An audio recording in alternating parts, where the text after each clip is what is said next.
Buenos días, bienvenidos a un nuevo episodio del podcast de IZ Hub. Este es ya el tercer episodio de la segunda temporada.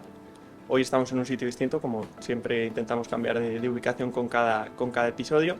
Y el de hoy es un podcast en el que vamos a dar continuidad a alguno de los podcasts que ya estuvimos avanzando en la primera temporada, que realmente, como fuimos viendo, muchos temas, pero había cosas que no nos daba tiempo suficiente a ahondar en ello. Entonces, en el podcast de hoy vamos a recapitular alguna información de lo que estuvimos hablando en el podcast sobre arquitectura pasiva que hicimos en la primera temporada y sobre análisis de ciclo de vida, y lo que queremos poner el foco es en tener una visión holística a la construcción sostenible y cómo la certificación Passive House se puede relacionar y se complementa con otros criterios como bioarquitectura, o también poner mucho el foco en edificios saludables. Para eso, hoy como siempre estoy muy bien rodeado. Voy a empezar presentando desde allí. Tenemos en la mesa a Nacho Gías, que es arquitecto en Nacho Gías Studio y con quien estamos colaborando desde... Bueno, yo soy Álvaro Pardo del grupo Sigma Pi, que no me he presentado, con quien estamos colaborando en alguna obra. A su izquierda tenemos a Pablo Rodríguez, director técnico de Ecómetro y Departamento de Obras de SAT. A continuación tenemos a Unai Arabaolaza, arquitecto en Arce Arquitectura Sostenible. A su lado, Juan Manuel Mudarra, socio y director de arquitectura en Evers. Y luego a mi izquierda, otro que repite, Pablo Díaz, del departamento de prescripción de Fasaborto. La materia prima es nuestro punto de partida.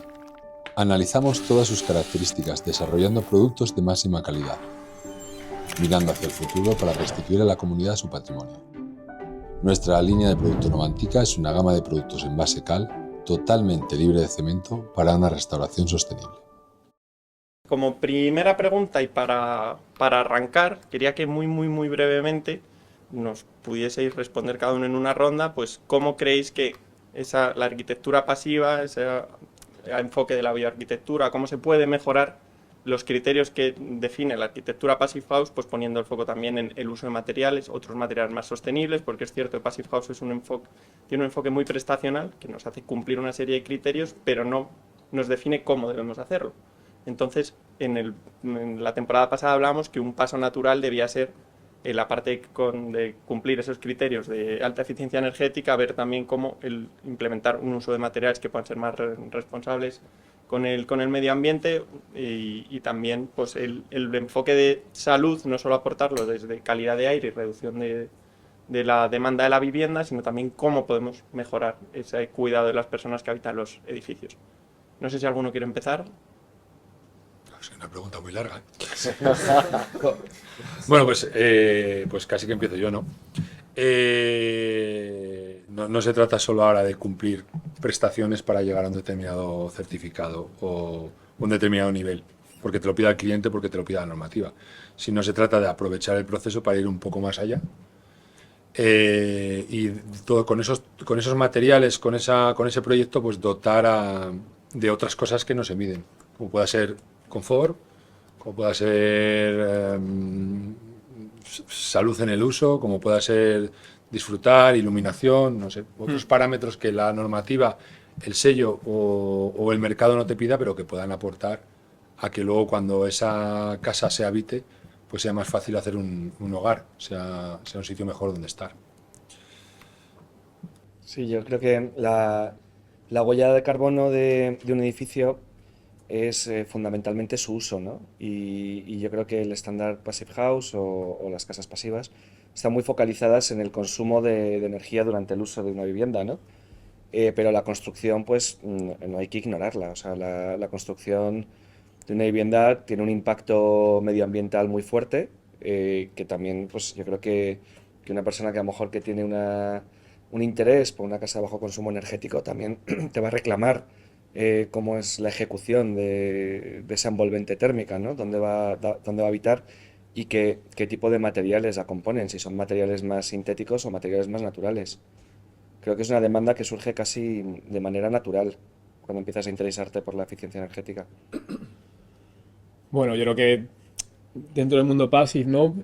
O el mundo passive ha sido el extremo en el sentido positivo de todo el trabajo que se ha hecho sobre eficiencia energética desde la crisis del petróleo. Entonces es verdad que históricamente, si miramos un poco los impactos, pues hay ya un aseguramiento, ¿no? Lleguemos a passive o no lleguemos, de una reducción importante de la demanda, y eso está hecho.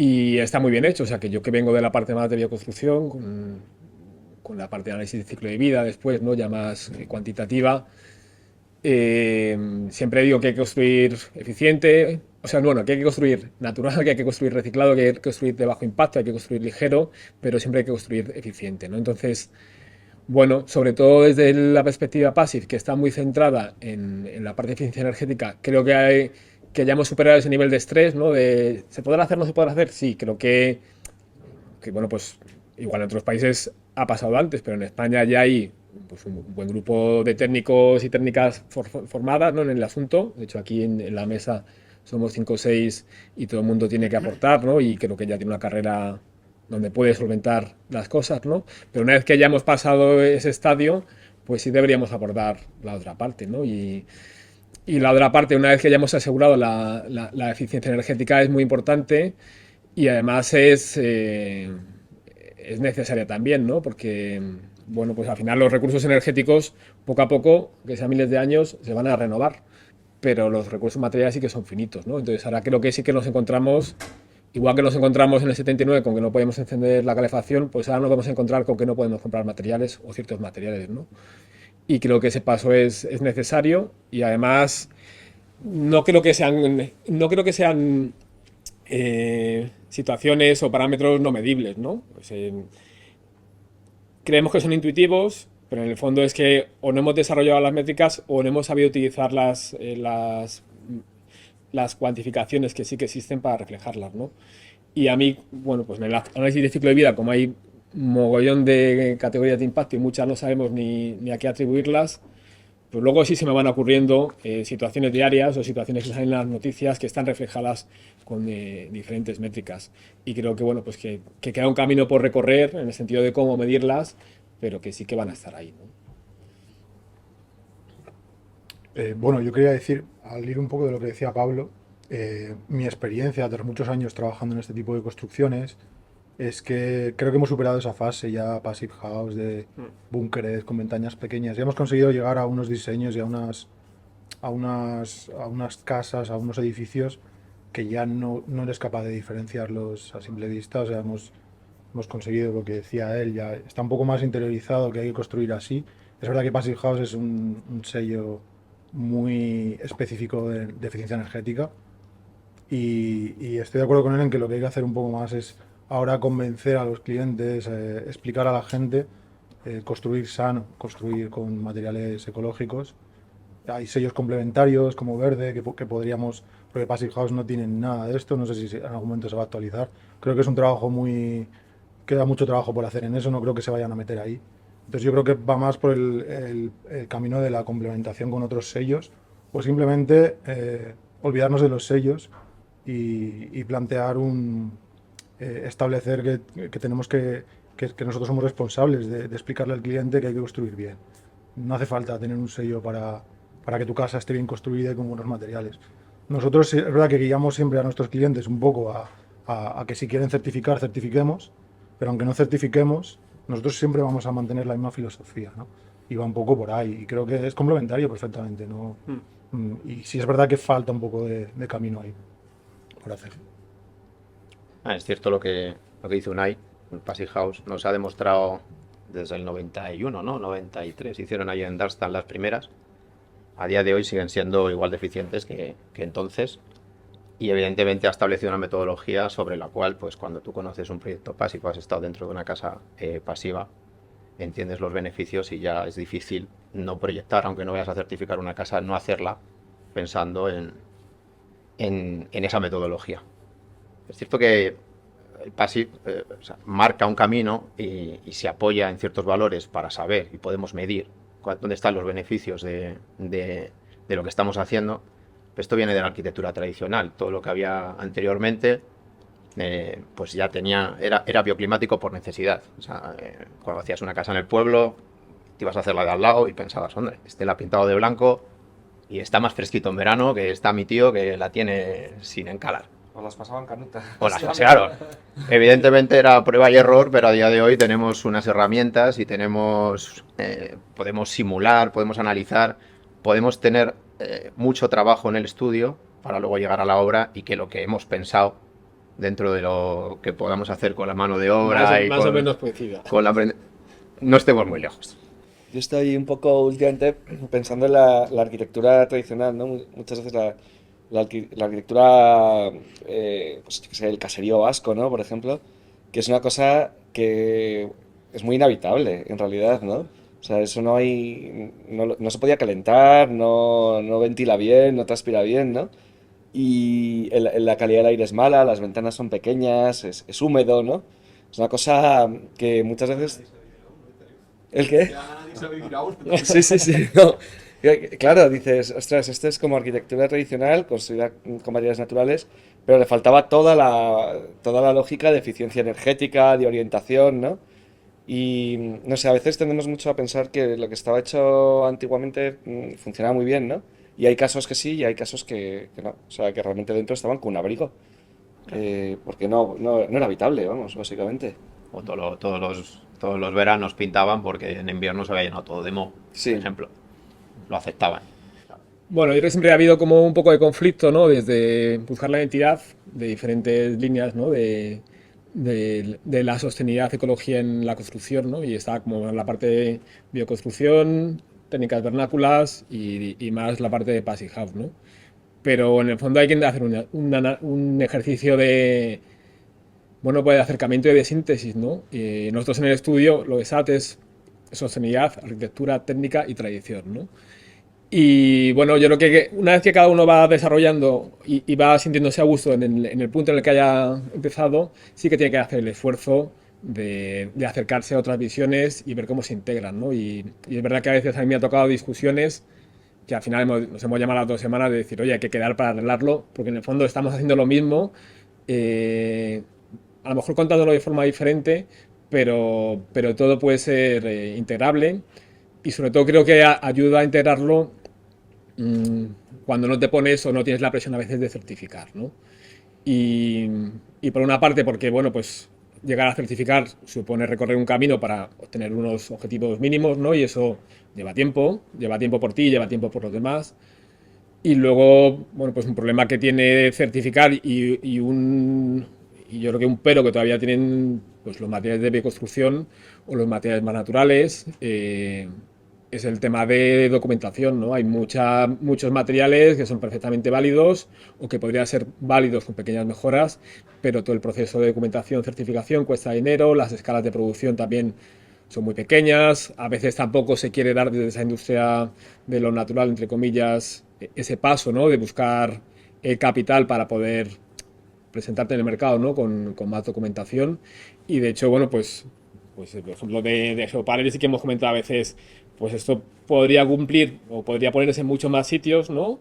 De los que se pone, pero le falta documentación. Pero claro, eso cuesta y también hay que dar ese paso a nivel empresarial de tener esa visión de buscar recursos para poder abrirse, ¿no? Claro, que en ese sentido, o sea, el enfoque Passive House y bioarquitectura se complementan muy bien, pero al final es diferente. Entonces, por un lado tenemos con Passive House ese rigor del dato y ese enfoque científico como todo muy medible, y a veces con la bioarquitectura, este tipo de materiales, lo que decías tú, es esa percepción como es algo más vivo, más condiciones a lo mejor de tacto, de ciertas tal. Entonces, ¿cómo conviven o cómo se complementan para que si queremos llegar a certificar, es lo que dices tú, tenemos ese problema de que, aunque bajo el papel parece que sí, pero que faltan datos como para poder llegar a eso. Cuando llegan proyectos para estudiar aquí encima de la mesa, ¿qué materiales propones para esto que queremos hacer? Son dos líneas completamente distintas. La que viene con Passive House es una línea que tienes que tener muy documentada. Son productos, como decías tú, con una producción alta, que sí que te compensa tener todos los estudios y toda la documentación, trazabilidad, a fin de cuentas, certificados que valen dinero, que te lo lleva. Y el que viene buscando el producto más natural, más tradicional, realmente esa parte ya no le importa tanto, sino que más bien lo que tienes que certificar es que el producto sea todo lo contrario, sea casi antiindustrial. Claro, pero es que vimos luego, o sea, cuando habíamos hablado de rehabilitación, ¿no? Al final, pues tanto la práctica como los planes nacionales de vivienda te llevan a que casi todo va a ser rehabilitación, ¿no? Independientemente de que haya necesidad de vivienda. Bueno, pues en la rehabilitación habrá que ver qué hacemos, ¿no? O sea, por ejemplo, nosotros sí que metemos mucha estructura de madera, bueno, pues para poder almacenar carbono. Pero un día dándole vueltas decían, bueno, si quisiéramos una rehabilitación, ¿no? Como están comentando compañeros, ¿qué podríamos hacer para bloquear carbono en el edificio, ¿no? Pues ahí lo que vemos más claro es el tema de SATs y aislamientos rígidos de suelos o cubiertas cuando no están expuestos a la humedad. Pero bueno, pues ahí hay una parte también O sea, almacenar carbono a través de los aislamientos. de los aislamientos, ¿no? Si los aislamientos fuesen, si en vez de colocar un SAT de poliestireno o de fibra de vidrio, lo colocásemos de fibra de madera, que madera en España hay para dar y aburrir, ¿no? Y aparte es un problema si no se saca de los montes en condiciones. ¿Dónde podríamos colocarla? Pues por ejemplo en los aislamientos, ¿no? Y ahí en una rehabilitación energética de los Next Generation, de los de SATE y ventana, pues estaríamos compensando hasta prácticamente el 30%, ¿no? De la huella de carbono. Entonces, podría haber un interés del Estado en promoverlo, podría haber un interés de mercado, ¿no? Pues igual que hay CAEs para el tema de eficiencia energética, ese podría ser otro tipo de CAEs, ¿no? Pero sí que es verdad que requiere de una inversión para que haya material suficiente y también de una documentación para que se pueda utilizar sin que luego pues, las OCT, las reaseguradoras pongan problemas. Y bueno, y claro, pues también ahí yo creo que se rompería un poco esa visión de no, cuanto menos más artesanal mejor. Porque es verdad que cuando vas a escalas, y eso es lo que hemos pedido siempre con Ecómetro, ¿no? Desde ahí partimos de no hay cosas buenas o malas, sino que todo tiene su impacto, sobre todo cuando se hace a gran escala. Entonces, creo que sí que se debería dar ese salto, ¿no? Pues desde la gente que fabrica a un nivel más artesanal a buscar capital y desde la gente que tiene capital a interesarse, porque realmente en esos recursos o bien de reciclaje o bien renovables por un crecimiento continuo biogénico, es donde puede estar el futuro a la escasez de materiales. Y ahí tiene que haber un match, un encuentro, donde las dos partes deberían transitar. Hay un tema de la rehabilitación, ¿no? Que al final, digamos, podríamos decir, yo creo que este dato lo tenéis mejor vosotros desde Ecómetro, que aproximadamente el 50% de la huella de carbono de un edificio es la cimentación, prácticamente, ¿no? Entonces, en el momento que estás renovando un edificio, ya prácticamente se puede considerar que estás consumiendo un 50% menos de CO2, ¿no? Si a eso le sumas la estructura, muros perimetrales y tal, y das una nueva vida, ya yo creo que has ganado tanto una rehabilitación que lo veo ya con más beneficios que una obra nueva, ¿no? O sea, creo que se debería de investigar mucho más en esa línea, ¿no? Hay un problema, ¿no? También en la rehabilitación que estoy viendo yo, y es la aplicación de materiales naturales en los edificios existentes del stock inmobiliario del grueso, ¿no?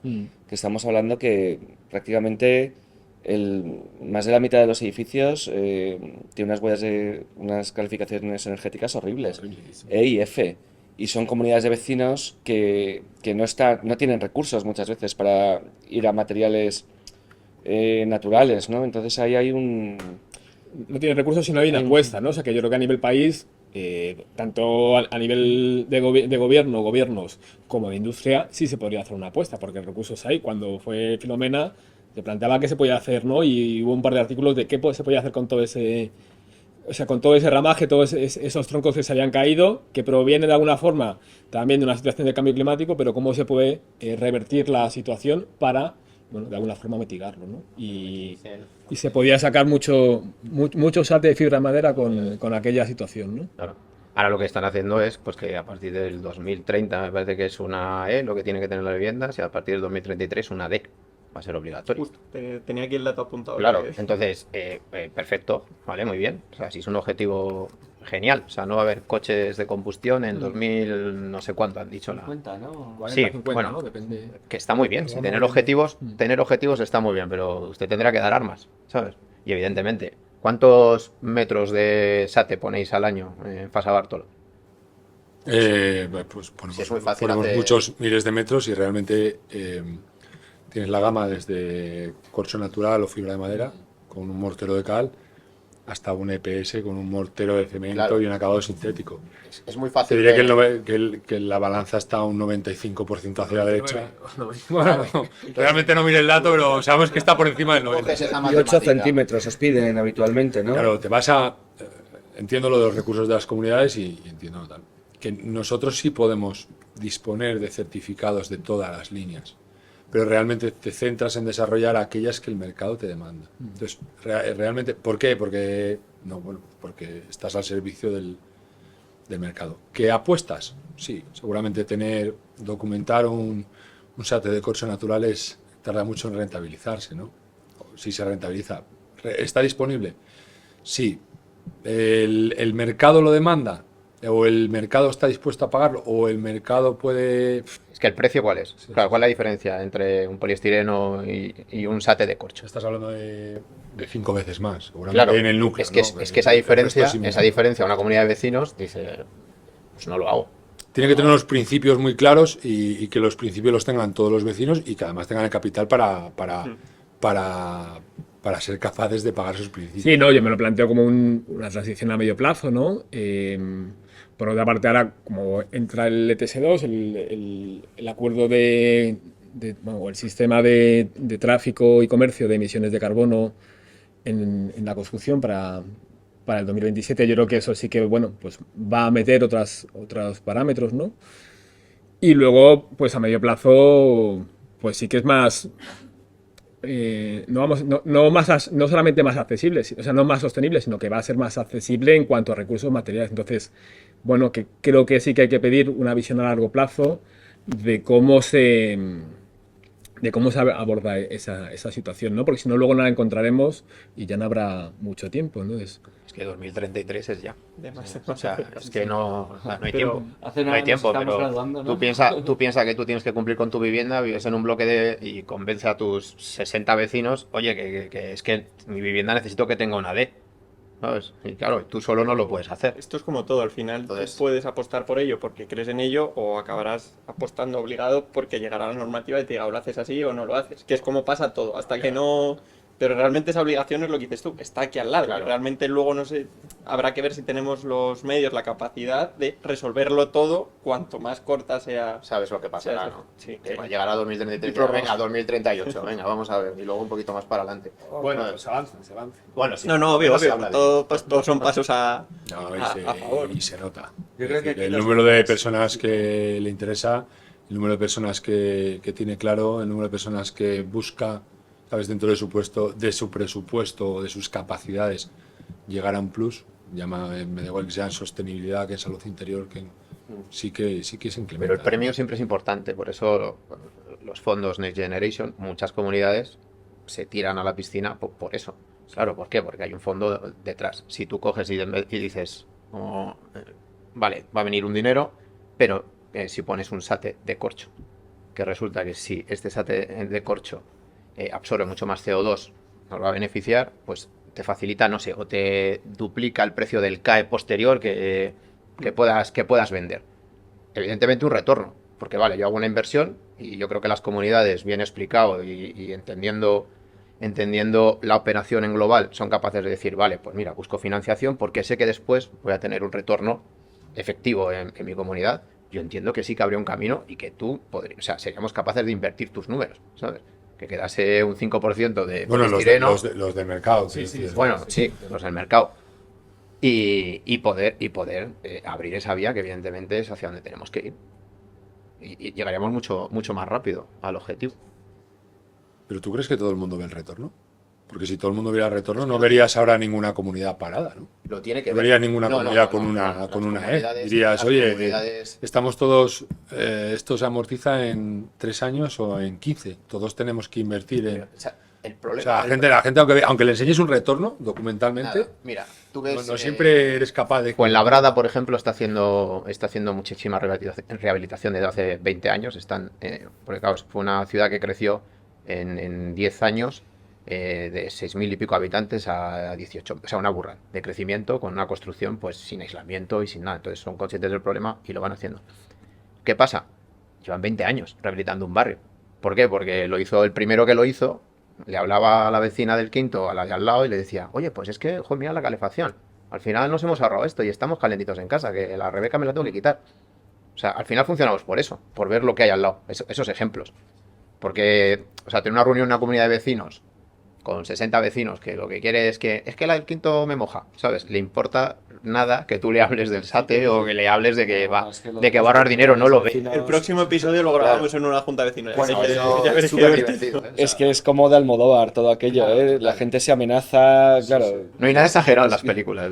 Sí, sí, sí. Lo aligeran para ese pueblo. Es así, le quitan cosas. Entonces, claro, o sea, ¿cómo lo demuestras? ¿Sabes? Al final, como técnicos proyectistas nos presentamos frente a una comunidad y es muy difícil convencerles, ¿sabes? De lo que estás diciendo, que realmente va a llegar. Eso sí, si les dices, la ayuda está aquí y saben que la comunidad de al lado lo ha conseguido, pues yo entiendo que eso les anima.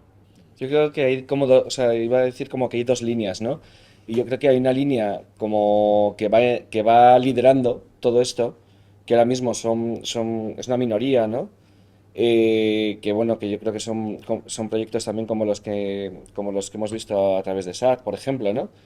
Y luego está el volumen, el gran volumen, pero ese volumen hay una resistencia al cambio, que es lo que estáis comentando, a la par que hay una urgencia para disminuir el consumo energético, ¿no? Entonces lidiar con esas dos tensiones es complicado. Es complicado, ¿no? Yo ahora he estado haciendo certificados energéticos en Vallecas y en toda la zona de Entrevías y es que alucinas con las calificaciones energéticas. Es que es un desastre, es un desastre. Entonces yo, hasta que todo eso cambie, o sea, creo que queda un trabajo enorme por hacer. Pero bueno, al final las calificaciones energéticas es un poco lo que hemos dicho antes. Está todo muy enfocado a la eficiencia energética. Y es muy fácil para las comunidades de vecinos saltar 3 4 letras para arriba, cambiando la caldera a lo mejor, poniendo paneles con el boom que ha habido con los paneles. Pero eso no es construir bien. Y creo que eso es lo que hay que cambiar un poco. O sea, esa fase creo que está superada, ya lo hemos visto. Ha habido un boom con los paneles. Todo el mundo tiene paneles solares ahora fotovoltaicos. Se han acabado las ayudas y realmente se han mejorado las calificaciones energéticas, pero desde mi punto de vista de manera artificial. Es verdad que tu letra es mejor, pero tu edificio sigue estando mal construido. O sea, está compensando una mala construcción, unos malos materiales, mala calidad de construcción, con un sistema muy eficiente de calefacción o de captación energética. Y yo creo que ahora tenemos que pasar a esa segunda fase, ¿no? Al margen de certificados o palabras o intentar eso, vender a las comunidades y construir bien, ¿no? Pero en esa línea, estábamos hablando de eficiencia energética, se puede medir y cuantificar, que es lo que estamos haciendo. Las emisiones las podemos medir y cuantificar. Pero antes, como conceptos clave, hablábamos de confort, que al final es lo que persigue Passive House. Principalmente el ahorro energético no es el principal objetivo, el principal es el confort. Y luego también hablábamos de salud.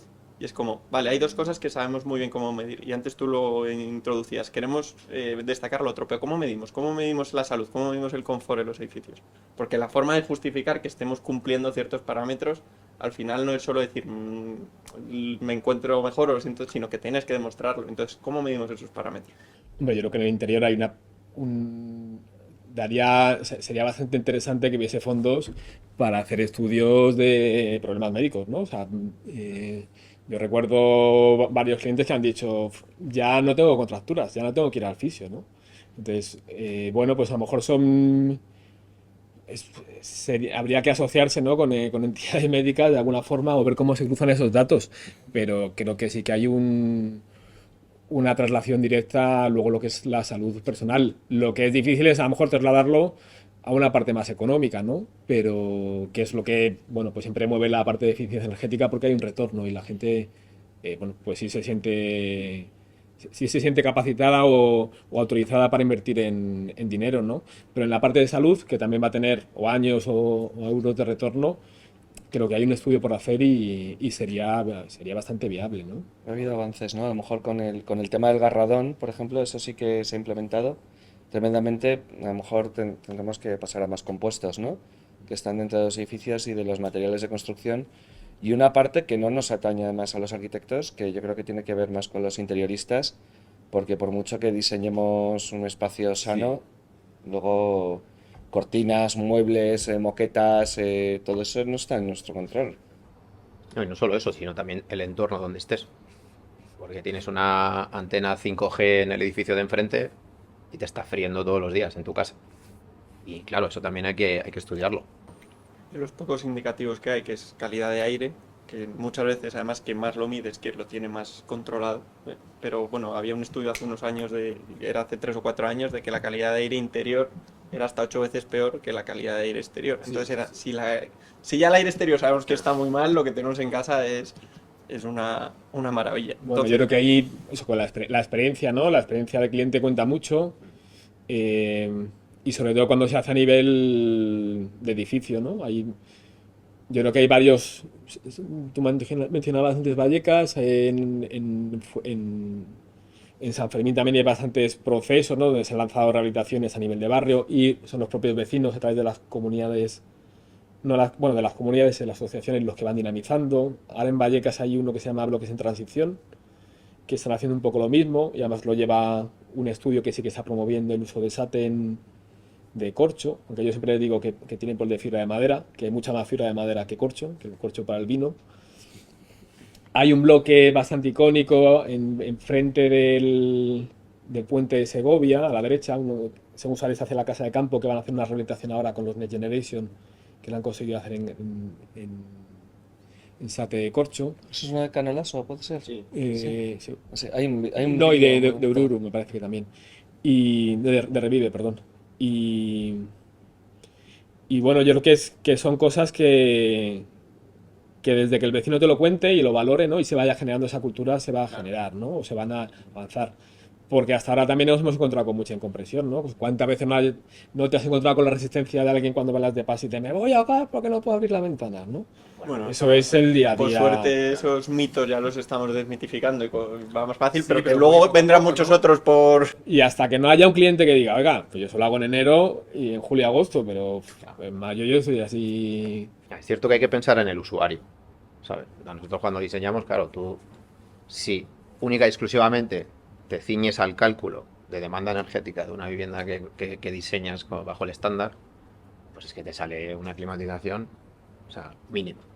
Pero claro, llega un mes de julio en Madrid, que tienes una semana de calor, que han venido los primos y que has hecho una comida en el porche y has tenido todo el día la ventana abierta. ¿Por qué? Porque están entrando y saliendo los niños y claro, cuando te metes por la noche en la casa, pues espérate 2 días a que vuelvas a coger temperatura. La máquina de confort. ventilación no. Claro, entonces, pues evidentemente, o sea, hay que diseñar con cabeza, pero también pensando en el usuario final y que a lo mejor en algún momento necesita un fan coil o cualquier tipo de sistema para conseguir el confort. Respecto a lo que decías del aire, claro, es que en una vivienda pasamos más tiempo respirando que mirándola, ¿sabes? Entonces, claro, la calidad del aire es fundamental. Y evidentemente esa calidad del aire hay que recuperar esa energía térmica que le hemos dado a ese aire y que hemos gastado dinero, hay que recuperarla. Eso es lo que hacemos con Passive. Pero es que hay que contener el aire dentro de la casa, que es que hay que hablar de la estanquidad, que es el gran olvidado, sobre todo la rehabilitación. De eso se habla poco, porque poner un sate Y el más difícil de hacer que funcione bien. es lo más difícil, pero, o sea, realmente, si tú te pones a hacer un cálculo energético de una vivienda, enfrentando los lambda que podemos tener en un espesor de sate con unos valores de hermeticidad altos, pues tú puedes reducir el aislamiento, porque tus pérdidas son menores y tu consumo energético es menor. Entonces eso es algo que sí que hay que atacar. Y ahí os lanzo un guante para que dentro de las capas del sate haya algo de hermeticidad, ¿sabes? Resuelto, porque solucionaría bastante. En ese sentido, para la calidad de aire interior en IZ Hub, que es este proyecto piloto que hicimos a nivel laboratorio, parte de la ventilación mecánica con recuperador de calor, también estuvimos probando temas de ionización del aire, que mejoraban notablemente la calidad de aire y a la vez incluso, pues de la forma que mejoraban nos podían permitir reducir caudales y hacer otro tipo de cosas. Luego también a nivel interno con pinturas, era la Potur, ¿no? Bueno, que también una pintura que absorbe. pinturas que absorben COPs, que luego va en la línea de lo que decías, que aunque hagamos una envolvente súper bien estanca, que nos responda, que todo esté pintado y nos libera de COPs, luego lo llenamos otra vez de cosas la casa y vuelven a generarse. Entonces también ese tipo de soluciones nos ayudan a controlar la calidad de aire interior. En esa misma línea, hablando de ventilación mecánica, claro, por un lado tenemos la ventilación mecánica controlada, es fundamental en Passive House, y la hermeticidad, que son los puntos más clave que decías tú y críticos a la hora sobre todo de ejecutar, a la hora de medirlo. Pero luego, si hablamos de bioarquitectura, muchas veces se habla de la transpirabilidad de los materiales, de que la propia envolvente permita higroregularse sola. Entonces, claro, si queremos juntar las ventajas de uno con los requisitos del otro, tenemos ahí un punto de encuentro complicado. Y a la vez, que antes hablábamos de estrategias bioclimáticas, además lo hablé contigo hace tiempo, un punto fundamental de Passive House es la ventilación. Pero luego decíamos, ¿y si favorecemos ese tipo de ventilación natural, esas estrategias bioclimáticas que ya teníamos inicialmente? Pues nada, soltado sobre la mesa las ventajas de uno, las ventajas de otro y cómo podemos hacer que se encuentren, que haya algún punto de disonancia por el medio. Hay un tema que yo creo que también que es el entorno del edificio. O sea, no es lo mismo un edificio en el centro de la ciudad con muchísimo tráfico que un edificio en mitad de la naturaleza, ¿no? Entonces, yo sí que creo que en la ciudad la ventilación controlada funciona muy bien y también pues puede contrarrestar a lo mejor el efecto de isla de calor, ¿no? En los meses de verano.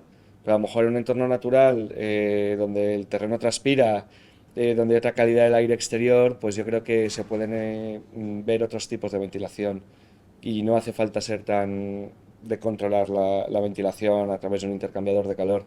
Lo que he dicho este paso, que por romper el mito no seré yo la que lo diga, que las ventanas se pueden abrir perfectamente. Sí, aparte, por supuesto. Que no voy a decir ahora yo que sean una cosa o la otra. Pero A claro, ver, los sellos tipo Passive House están muy constreñidos, es muy difícil para ellos. Imaginaos, para crear un sello para todo el mundo, ellos hacen lo que pueden y se han ido adaptando a las zonas. Pero yo creo que es más nuestra responsabilidad lo que dice él, ver dónde está nuestro edificio, olvidarnos un poco del sello incluso, y tirar por construir bien, y lo que hemos hablado antes, de saber un poco lo que el cliente necesita. Porque el sello no te va a dar soluciones para cada...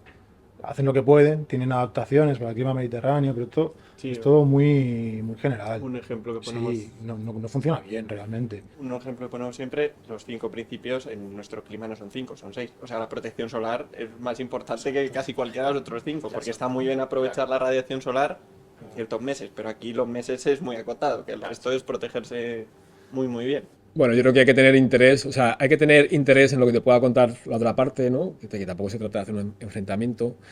Y, y luego hay que ser también humildes en lo que puedes resolver y no, ¿no? Entonces, con el tema de ventilación, brisas y demás, bueno, pues influye efectivamente donde estés, ¿no?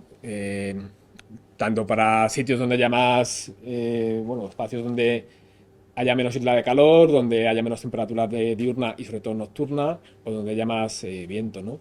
Pero es verdad que en Madrid, por ejemplo, pues es que en julio agosto estás a 30 y tantos grados a las 12 de la noche, entonces nunca vas a estar suficientemente fresco como para recuperar, ¿no?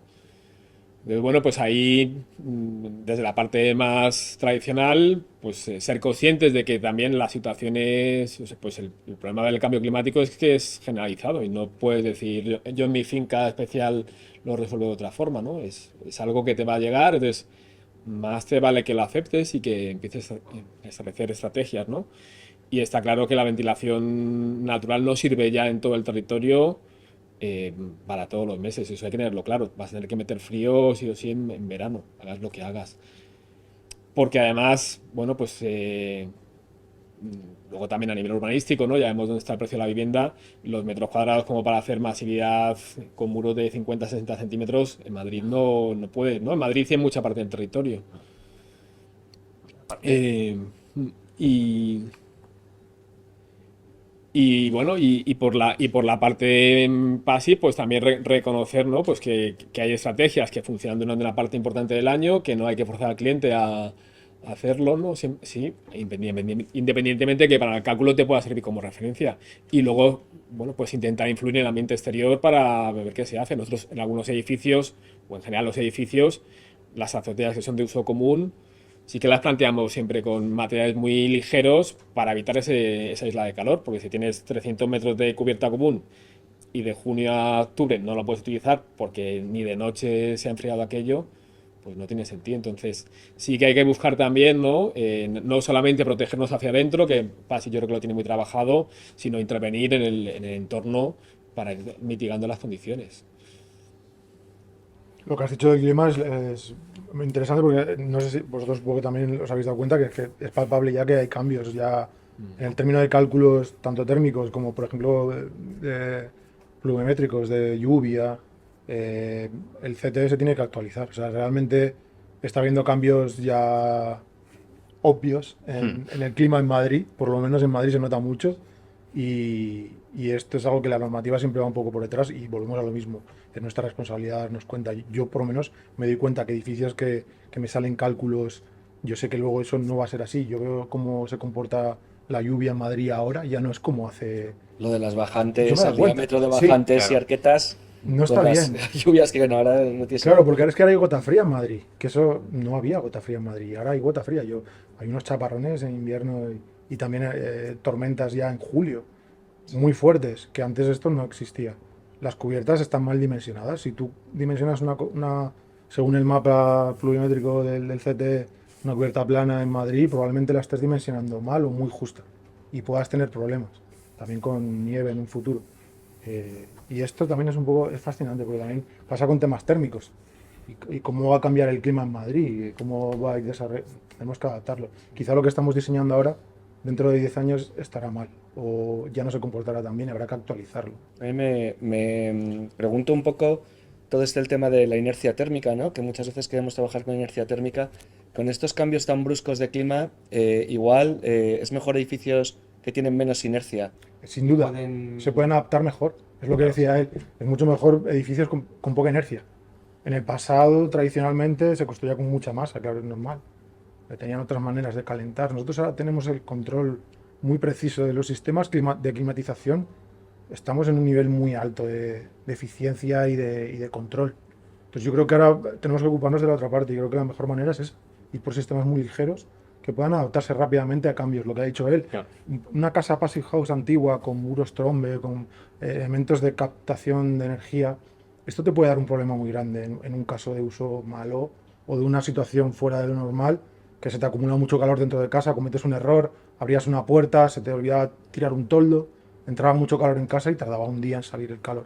Además, pero por definición, si hablamos de arquitectura pasiva, puede ser que no tenga ni medios activos. Entonces, Claro. el reformular o repensar cómo tiene que ser la arquitectura pasiva para que tengamos esa capacidad de poder controlar y modificar las condiciones de confort interior rápido, que es uno de los principales no problemas, sino que como tenemos ese termo tan estanco, luego es muy difícil esa variabilidad. No, pero los sistemas activos han bajado mucho de precio ahora. O sea, ya Sí, no es no, como no, no, hace. y- Antes se trabajaba mucho con pasivo porque era muy barato y los sistemas activos eran muy caros, muy experimentales. Ahora todo eso está a la orden del día y es muy barato. El ejemplo que ponía Juanma, que es tener ese fan coil que no usas durante todo el año, pero que en ese pico de verano o en un día especialmente frío de invierno. No, ya no va a ser pico. O sea, Ya, es pero que eso sí, claro, estamos en escenarios de ciento y pico días de ola de calor. O El sea, fancoil no va a tener que ser por uso, va a tener que ser Lo por que va a venir, necesidad sí. de...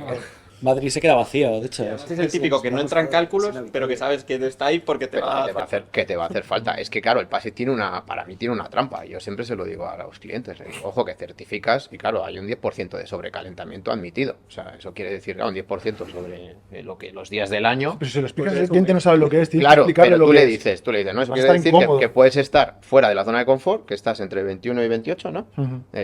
Puedes estar pues 36,5 días al año. Que Es como te decir, que a pille lo todo mejor el en mes tu de casa julio, esos 100 Vas a claro, estar o sea, mal, vas a tienes estar una mal. ola de calor que no, o sea, que aquí en Madrid y entonces claro, pues estás fuera de la zona de confort en tu casa y estás todos los días asado y no tienes un fan coil que puedas hacer nada. Ventila por la noche, que era lo que te iba a decir antes. Claro, la ventilación no solo tiene una función de eficiencia energética, también tiene una función de salubridad dentro de la vivienda. Principalmente salubridad, Porque eso es lo que- en Madrid tú ves un filtro de un recuperador de calor y es que en 2 meses, o sea, te da miedo lo que ves. Se queda arma a dos O pies. sea, te da miedo. O sea, porque es que se pone así de gordo, en negro, y dices, tú, eso entraba a mis pulmones. Pues claro. Por eso controlar la estanquidad y controlar que el aire que yo recojo de la calle está limpio. Y en casa lo noto, eso es salud. En un entorno exterior, pues claro, evidentemente, si tienes 500 partes por millón ahí de partículas y tal, pues en la sierra, que es el aire limpio, pues Es que se nota mucho la diferencia. pues genial, sí, pero puede ser que tengas un hijo que tenga alergia al polen. Mm. Y el tener esa estanquidad y tener esa No, ventilación no, con no, filtro, pues hace que tu casa también sea saludable. Entonces sí es importante, o sea que... Y en esa parte, ¿no? de cambio climático, cambio de condiciones, ¿no? Y no solamente climáticas, al final hay muchas más cosas, o sea, o no solamente de temperatura. Yo creo que sí que hay que diseñar, ¿no? Desde lo pasivo y desde la conciencia, sabiendo que eso va a ayudar a afinar mucho las situaciones, pero también hay que reconocer que en otras vas a perder el control, ¿no? Entonces, ¿cuál es el problema? Que vamos hacia escenarios de más calor, porque en el fondo en el frío, pues tú te puedes abrigar más como en el caserío, o puedes hacer algo, pero con el calor ya no te quedan piel ni uñas que quitarte, ¿no? Entonces, bueno, pues sí hay que reconocer que estamos en un punto complicado donde por salud, pues también va a hacer falta ayudas, ¿no? Y que igual de sano es contribuir a que haya un ambiente exterior bueno, pues sin polución o con menos polución, como tener recursos para que no haya muertes generalizadas en verano, ¿no? O sea, Y al hilo de lo que has dicho antes del ambiente exterior, me parece súper interesante, ya no solo en multifamiliar, sino en unifamiliar. Muchas veces muchos clientes te piden, tienen parcelas de 2.000, 3.000 metros cuadrados, plantan un césped y la casa en medio y tienen un jardín precioso y dicen, esto está perfecto. Y igual también van los tiros por, oye, créate aquí un microsistema aquí de árboles que te refresquen el ambiente, le va a venir muy bien a tu casa. Esto también es algo que tenemos que... Muchas veces lo dejamos un poco de lado, lo que va a hacer luego el cliente dentro de 5 años con su parcela y la tiene hecha un erial y dices que no tengo una sombra, me entra mucho calor. los solados duros, ¿no? O sea, Esas no piscinas, solamente en esas- la parte de funcionamiento del calor que coge en la isla de calor, sino que es que hay más hormigón fuera de casa que dentro, ¿no? Pues en eso yo creo que hay que trabajar mucho desde la conciencia de que todo impacta, ¿no? Y preguntabais antes, os habéis hecho la reflexión tú, tú Álvaro, ¿no? De cómo se puede medir la salud, ¿no? Si vas viendo las categorías de impacto de las normas de ACV, la de huella de carbono es como más evidente, pero luego las otras yo sí que intento relacionarlas porque son nombres rarísimos y las unidades de medida todavía más como con hechos concretos, ¿no? Está la huella de carbono, está clara, ¿no? El calentamiento climático, está la destrucción de la capa de ozono, que eso sí se ha revertido, ¿no? Tomando conciencia. Está la acidificación, que no deja de ser la lluvia ácida, de los 80 en Alemania. Está la eutrofización, que no deja de ser el mar menor con toda la contaminación por fosfatos que ha habido ahora estos últimos años.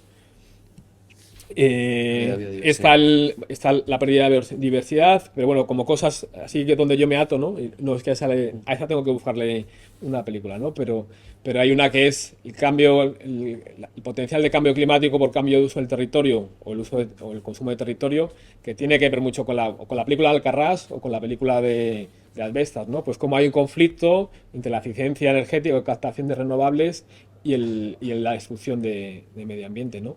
Y luego sí que en la última norma, en la 15804 más A2, sí que ha venido con un paquete de 5 o 6 muy relacionadas con toxicidades humanas, ¿no? Con toxicidades tanto humanas como no humanas de los materiales. Y bueno, pues yo supongo que eso es algo que se abrirá y cuando hablamos antes de que PASIF no las tenía en cuenta, lo que sí es verdad es que el instituto sí que ha sacado una herramienta que está en beta, que es MIT, que sí que empieza a hacer análisis de ciclo de vida. Entonces, yo creo que sí que forma parte de ese acercamiento entre dos visiones que se está dando, lo que pasa que va poco a poco, ¿no? Y que luego hay que, por una parte, pues formarse y por otra parte ver cómo poco a poco vas uniendo todos los indicadores, porque claro, lo que para un indicador puede ser muy bueno, para el otro puede ser que no, lo que decíamos ahora, ¿no? De los materiales más o menos sintéticos, la accesibilidad, el coste, bueno, pues al final son complejidades que tenemos que darnos el tiempo para ir integrándolas, hay que pedir ayuda y también, bueno, pues hay que tener la paciencia para llegar a las soluciones más óptimas, ¿no? Sabiendo o partiendo siempre de que todo impacta y sobre todo cuando hablamos pues de una civilización tan grande como la humana, ¿no? Que casi somos plaga y que todo lo que hagamos pues va a tener su impacto importante, ¿no? Ya me has respondido a la pregunta si debería Passive House incorporar indicadores de impacto de ciclo de vida y salud. Ya ese paso lo tenemos. Antes hablábamos de... obviamente ahora hay dos líneas clave para sobre todo resolver el problema de vivienda. Por un lado estaba el tema de rehabilitación, que ya hemos estado hablando de él. Y otras las líneas que más se habla, de hecho, y en IZHAP hemos hablado mucho, es la industrialización. Entonces, cuando hablamos de bioarquitectura o de estos materiales naturales, muchas veces se asocia a proximidad o a producciones más pequeñas o ciertas cosas, y industrialización es como una cosa a mayor escala, el impacto también, el territorio que puede cubrir es mayor. ¿Cómo relacionamos esa solución a través de la industrialización y el uso o esos criterios de bioarquitectura, uso de materiales naturales? Y como llevas un rato callado y la industria es tu... Bueno, yo creo que es importante fabricar cerca de donde consumes. Sí. Y luego fabricar lo que hace falta. Entonces, ahí tienes la solución. Es decir, necesito producir de la manera más eficaz y sostenible cerca de donde hace falta lo que hace falta. Entonces, ahí lo tenemos claro. No sirve de nada el mejor producto del mundo si te lo estoy fabricando en Finlandia. Creo, opino. Y luego, pues la industrialización no es un problema, porque tampoco hay que ver la industrialización como fabricar 5 millones de cosas que no son útiles, sino como fabricar de una manera más eficaz lo que haga No, falta. para nada, si yo lo veo como solución, ¿no? Es el futuro, vamos, es que lo es. futuro ya es el presente. Entonces, sí que integramos productos más tradicionales o más sostenibles en sistemas de producción industrial. de producción industrial, sí. No es un problema. Lo que pasa es que a veces pues cuesta, ¿sabes? Porque necesito una solución más rápida, más sencilla, más ligera, más química, más industrial, más... Bueno, no, a veces ya existe un producto que es integrable en un panel premontado, ¿sabes? Aunque sea un mortero tradicional. No creo que exista, no creo que eso sea un problema. Y a fin de cuentas la industrialización no es solo fabricar en un taller casas premontadas, ¿sabes? No, Es es darle una optimizar. vuelta a todo el proceso, pero la gente se confunde, ¿sabes? Espera fábricas de casas. No, que te llegue un camión volando y te traiga a la casa. Un helicóptero puede ser, es por si no hay carretera. No, al pero final es hacer piezas. Pero realmente es darle una vuelta a ser capaz de hacerlo con menos recursos. Y yo creo que en esa línea ningún fabricante se echa atrás. Encantados, claro que sí. O sea, todo lo que sea producir algo nuevo, que sea útil y que tenga salida es un desarrollo súper interesante. Y probar cosas que ya existen en desarrollos nuevos es algo que siempre nos encanta. Y en potenciales nuevos. O sea, para mí hay muchas ideas muy válidas, pero no tienen escala o recursos por detrás suficientes como para convertirse en una salida real, ¿no? O un recurso real para construir para la sociedad, para lo que queramos, ¿no? Entonces yo creo que sí que hay pues eso, una labor, ¿no? De ver qué ya se ha hecho y cómo se le puede dar una vuelta, ¿no? El otro día estuve viendo unos paneles, pues parecía placa de cartón yeso, pero rellenos de restos de paja, de trigo, de centeno, de lo que fuese, ¿no? Tipo de Y- Coclay, una cosa de estas. No, pero no con barro, sino que el alma eran los residuos de la paja, del trigo, del centeno, de lo que hubiese en esa zona. Eso parece que lo tienen muy desarrollado ya en Polonia y en República Checa, y ahora estaban intentando montar una fábrica aquí no sé si palos de nava o navas de palo, que es donde está un poco como todo el desarrollo de la construcción en barro últimamente. Y bueno, pues eso yo creo que es una solución industrializable, escalable, aprovechable en los recursos naturales que haya en cada territorio, ¿no? Pues que se plantará, anda que no se planta en España cereal, ¿no? Y cuánto no se deja de plantar porque no tiene salida para lo que es alimentación, ¿no? Entonces, al final es estar viendo, y creo que no tiene que ir contra hacer materiales menos impactantes, sino que precisamente a lo mejor a ciertas pequeñas escalas sí le puede ofrecer una salida, ¿no? Y de hecho o sea, sí que hay gente histórica de la bioconstrucción que ha acabado montando plantas de prefabricados en bio, pues también porque estaban cansados de viajar para arriba y para abajo, ¿no? O sea, ¿por qué no hay albañiles? Porque no tienes vacaciones, porque te mueves de un lado para otro, porque te pagan mal, porque llueve, porque te estás jugando la vida. Entonces, no tiene que ser negativo, ¿no? No hay relevo generacional ahora mismo.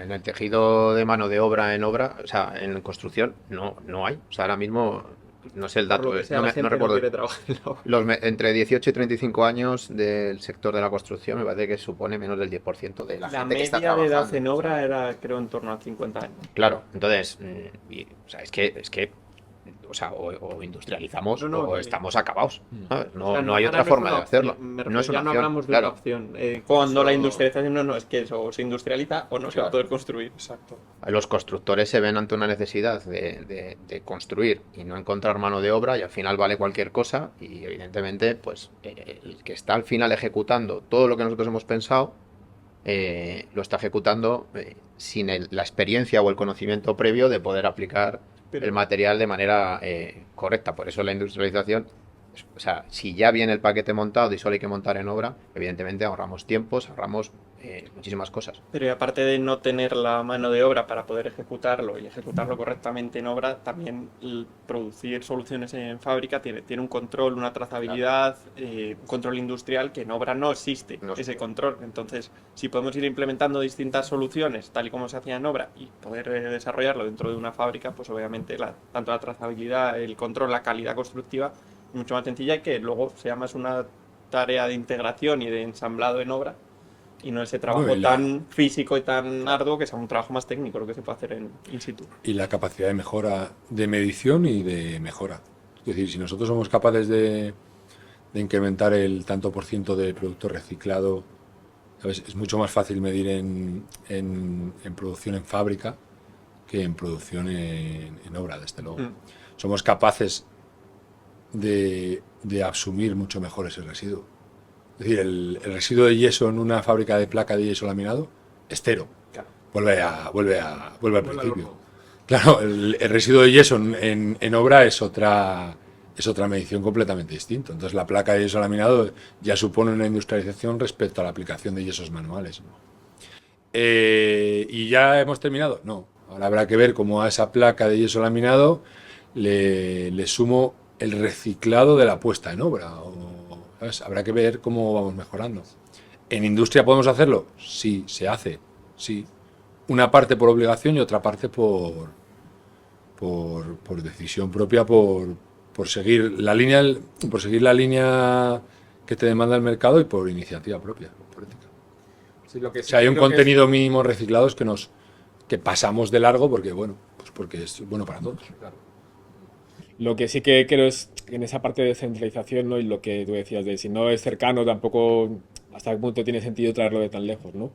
Sí que es verdad que mi experiencia hasta ahora, traer cosas de lejos afectaba, bueno, pues elementos como muy tecnificados, elementos muy concretos. Eso, bajo mi punto de vista, no debería ser una limitación. Quiero decir que siempre que se utiliza algo, se genera una demanda a medio plazo y luego alguien pondrá dinero para bueno, pues producir porque ya hay demanda, no vamos a hacerlo al revés, ¿no? Que no tiene sentido.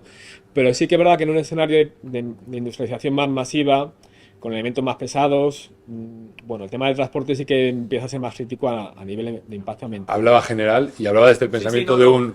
de un- ¿Cómo ha cambiado eso, no? O sea, que yo de nunca he alguien tenido- que produce mortero Claro. y que dices, joder, pues esto, cada kilómetro que viaja es un sinsentido, porque pesa mucho, no por otra cosa.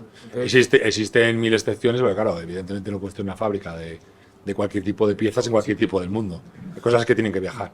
Pero bueno, pensando en el grueso de materiales que pesan en la construcción de un edificio, no solo en los nuestros, pues claro, cuanto más cerca salgan, mejor. Yo también lo creo así, ¿no? Y creo que eso sí que cambia y que tiene que haber, bueno, pues tiene que haber ojo crítico como para que no pase que estemos llevando cimentaciones de 3 provincias más allá, ¿no? Que podemos llegar a esa situación, sobre todo si a las partes más despobladas del territorio no llegan políticas donde se implementen, ¿no? O se ayude a que haya plantas allí, porque se pueden ver muy desasistidos. Luego hay un tema también, yo estaba pensando más en también el transporte marítimo, ¿no? Y es que todo el tiempo de amortización de un barco de transporte marítimo es altísimo. Creo que tiene un tiempo de amortización que son 50 años hasta que se amortiza el barco. Entonces, claro, el electrificar toda esa industria o el hacer que empiece, porque me dices, oye, pues otro método es que todo el transporte de materiales se haga de una manera sostenible, ¿no? Y tenga menor impacto, que eso hay que ir viéndolo a la vez, es algo ajeno a nosotros, pero bueno, también está pasando, ¿no? Pero claro, es que un barco que se produce ahora tiene que estar funcionando 50 años de aquí en adelante para que siga siendo rentable. Y hay muchísimos que les queda una vida útil tremenda, ¿no? Entonces es bastante complicado actualizar todo el tema del transporte, ¿no? En paralelo, tiene que surgir más del diseño, de momento. Y luego estaba pensando ahora también, mientras hablabais de la falta de mano de obra, ¿no? Y de la industrialización, es otra idea un poco que me estaba viniendo. ¿Cómo va a impactar el tema de la IA, ¿no? Realmente en todo esto. Porque parece que por otro lado Eso nos da para otro podcast, ¿eh? es un melón que sí, que sé que se está hablando un montón, ¿no? Pero que también toda la idea es que se va a implementar mucho el trabajo de mano de obra, ¿no? A la vez que ahora hay una escasez, vamos a ver cómo evoluciona esto, ¿no? Porque todos estos trabajos de diseño aparentemente van a reducirse y los trabajos manuales van a aumentar, ¿no? Entonces, a ver cómo chocan estas dos necesidades. Si eso nos devuelve gente que trabaje con las manos, no lo veo ni tan mal. Vale, entonces, por ir cerrando, al final, bueno, podríamos, por repasar un poco para tener esa visión holística de arquitectura eficiente, saludable, podríamos considerar pues ese coger esa parte del qué de la bioarquitectura y el cómo de Passive House, un poco juntando todo eso podríamos tener una visión 360. Y ahora simplemente para terminar, pues si queréis cada uno una frase con la que queráis despediros, eso es lo más importante. Algo con lo que queráis cerrar, en qué deberíamos poner el foco, o incluso recomendaciones de cómo podemos afrontar próximos proyectos, tanto como arquitecto como usuario, para hacer hogares más eficientes y más saludables, o cuál es el camino a seguir. Aquí puedo empezar. ¿Qué vais a pasar todo? Yo voy a centrarlo en lo que nosotros sobre todo hacemos, que es unifamiliar para cliente final. Es diferente en otros ámbitos, pero me repito lo que he dicho antes, que es nuestra responsabilidad el transmitir al cliente estas cosas y explicarle que es todo esto que estamos haciendo es importante, porque ellos ya se darán cuenta. Quizá ahora mismo ellos no son conscientes de muchas cosas, es normal, pero con el tiempo yo he notado en pocos años un cambio brutal en el conocimiento de base de la gente que entra en el estudio por primera vez. Entonces creo que este es el camino y quizá no torpedearles con sellos, con nombres, sino es un concepto muy básico que es construir mejor, porque tú vas a estar mejor y vas a vivir mejor dentro de tu propia casa, que es súper importante, claro. Está pensando, ¿eh? No. Esto es un poco como el típico minuto de oro de estos de los debates electorales, ¿no? Al final. A ver, yo mi trabajo lo divido en dos líneas muy diferenciadas, ¿no? Y uno es la obra nueva, y en la obra nueva sí que trabajo una línea como de lo que las cosas deben de ser, ¿no? Y ahí sí que podemos trabajar con máxima eficiencia, con materiales naturales y ser muy ambiciosos. Y la otra línea que trabajo es la rehabilitación energética, ¿no? Y en esa línea trabajo más en lo que las cosas pueden ser, ¿no? Y es una línea que también yo creo que los arquitectos tenemos que involucrarnos más, porque como no es muy atractiva, ¿no? A todo el mundo le gusta como hacer la obra nueva, hacer o rehabilitar un edificio bonito, se está dejando más de lado, pero es la línea que yo creo que tiene mayor impacto y donde tenemos una tarea muy grande, porque la mitad de la población mundial vive en ciudades, ¿no? Entonces yo creo que hay que cuidar también mucho esa línea y animo mucho en general a nuestro gremio a focalizarse más en eso. Bueno, es muy gratificante la rehabilitación, ¿eh? El encontrarte ciertos condicionantes que son los que te definen cómo hacer, y sobre todo rehabilitación energética, el poder hacer esa transformación que decíamos antes y llegar a unos niveles óptimos. La verdad que es un trabajo distinto, pero tiene luego la recompensa es buena. Pablo, Juanma. No, al final, bueno, nosotros, o sea, sí, cualquier proyecto que llega a la oficina lo cogemos con muchísima responsabilidad y muchísima empatía. Siempre hay que intentar leer entre líneas lo que te intenta transmitir el cliente y intentar llevarle por el buen camino. No siempre es fácil, y lo comentábamos antes, que al principio me vas a querer mucho, luego me vas a odiar, luego volveremos a querernos, nos reencontraremos y ya veremos cómo terminamos, porque el proceso es muy, muy difícil. La confianza tiene que ser mutua y evidentemente la tenemos que desarrollar nosotros a través del proyecto y de las soluciones que vamos dando. Pero está claro que una casa tiene que ser eficiente, tiene que ser saludable, no tienes que pasar frío, no te tiene que estar haciendo daño, y todo eso hay que cuidarlo desde el diseño. La casa más sostenible es la que menos necesita, y por ahí ese es el camino, tanto en rehabilitación como en obra nueva. Si las oportunidades surgen, pues de una manera podremos ir a materiales más sostenibles, pero por otro lado tendremos que primar más la eficiencia por motivos económicos o lo que pueda ser. Al final, aunque viniesen en paralelo el mismo cliente, la misma parcela, el mismo proyecto, la misma normativa, la misma situación económica, seguro que los proyectos nos saldrían diferentes. O sea, cada cosa que hacemos es un traje a medida y lo intentamos hacer de la mejor manera que podemos. Así es que, pues, está ahí el minuto de oro. Bueno, pues yo creo un poco así también como síntesis, creo que ya hemos llegado no a un grado de madurez, pero sí a un grado de desarrollo de herramientas, pensamientos y prácticas importantes. De lo que se trata es intentar salir un poco pues no sé si es la de la certificación o de los caminos súper prefijados, ¿no? O de los iconos que hay que cumplir, y tanto en la parte de eficiencia como en la parte de impacto y salud del habitante, tener claro, por un lado, cuáles son los principales vectores, y entonces, aunque no lleguemos a cumplir esa certificación, sí poder trabajar en desarrollarlos. tener claro que hay que hacer accesible también todo estos procesos, hacerlos siempre participando con el cliente, porque lo que has dicho, ¿no? De al final leer entre líneas o no entre líneas qué es lo que necesitan y hacerle partícipe para que esté adaptado.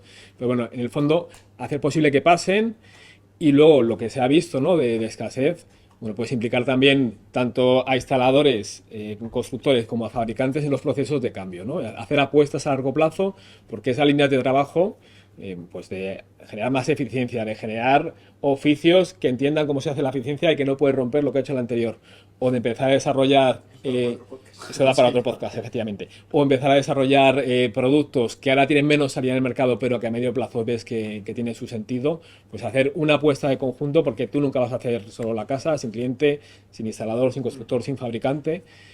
Y bueno, pues ahí plantear opciones factibles y opciones que se puedan medir, ¿no? Se puede medir desde la eficiencia, se puede medir desde el análisis de ciclo de vida, desde herramientas que miden esos factores más medioambientales o de salud, se pueden desarrollar. Bueno, pues pongamos ahí el foco en lo que es realmente importante y sacámonos un poco de los paradigmas más antiguos, intentemos construir, ¿no? Pues yo cierro y voy a distinguir En casa era... No. Voy a distinguir entre presente y futuro. Está claro que en esa lectura entre líneas que comentabas o en ese con lo que tenemos ahora, pues nosotros tenemos el deber de intentar siempre proponer no solo lo evidente, sino que lo que entre líneas crees que viene mejor al cliente, a la sociedad, al proceso de la construcción. Y luego sí, hay que seguir apostando por lo que no es rentable a nivel económico, confort, salud, el parámetro que ahora, sino que lo va a ser en el futuro, que lo necesitamos a vista 5 o 10 años, cuando el mercado sí llegue a ese nivel de madurez aún que tiene que llegar. Porque está muy maduro, pero aún le falta un pasito o un volumen muy grande del mercado que dé ese pasito. Y nada más, muchísimas gracias a todos por haber venido con nosotros. Este espacio está disponible siempre que lo queráis. Y dejo que Genial, pues oye, muchas gracias a todos, gracias Nacho, Pablo, Unai, Juanma, Pablo y Fasa por acogernos, y también a Marcus y Marta y Jorge, que hoy no ha podido venir, que al final son quienes organizan también que esto salga adelante. Nos vemos en el próximo episodio, que ya lo tenemos cerrado, no voy a decir dónde ni cómo para no gafarlo, pero ya tenemos temática y sitio, obviamente sitio nuevo y temática nueva, y nada, muchas gracias a todos.